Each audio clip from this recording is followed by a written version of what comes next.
Have you heard about the violent political crisis that touched the western region and ended Nigeria's First Republic? I'm talking about Operation Wete. Let me take you back to some history lessons. So, we will call this course History 101. Nigeria gained independence on October 1st, 1960 as a federation of three regions: the northern, western, and the eastern region, plus the Federal Capital Territory. The political structure then was parliamentary, with a prime minister at the federal level and premiers in each region. But our main focus is the western region. The western region was dominated by the Yoruba and led by the Action Group, founded in 1951 by Chief Obafemi Awolowo. Awolowo, who was a brilliant lawyer and nationalist, built the Action Group into a progressive party focused on education, welfare, and regional development. It served as the premier of the western region from 1954 to 1959.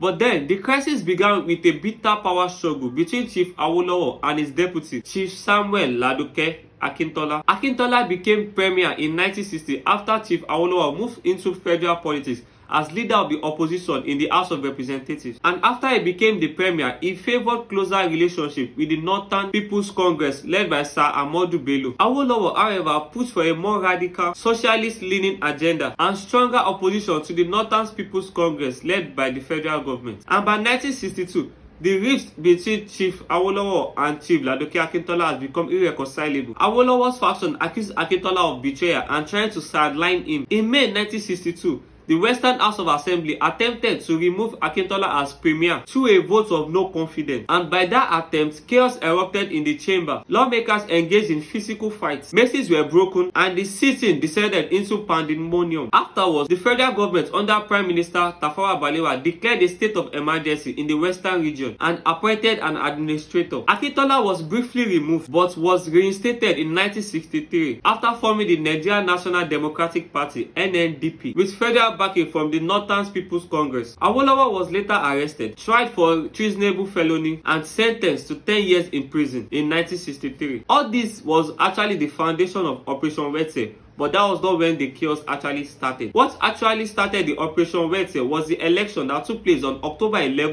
1965. There was a deep factional rivalry after Awolowo's imprisonment, and Akintola's NNDP, backed by the federal government, sought to maintain control of the lucrative western region. And during the election, ballot boxes were stuffed or swapped. Opposition candidates were either kidnapped or prevented from filling nominations. Polling units in Awolowo's stronghold mysteriously ran out of ballot papers. There was widespread intimidation and violence by thugs. The election was widely condemned as fraudulent, and when Akintola was declared winner, the opposition supporters exploded in rage, and the consequence was Operation Wete. And what Operation Wete was all about is violence. Thugs soaked political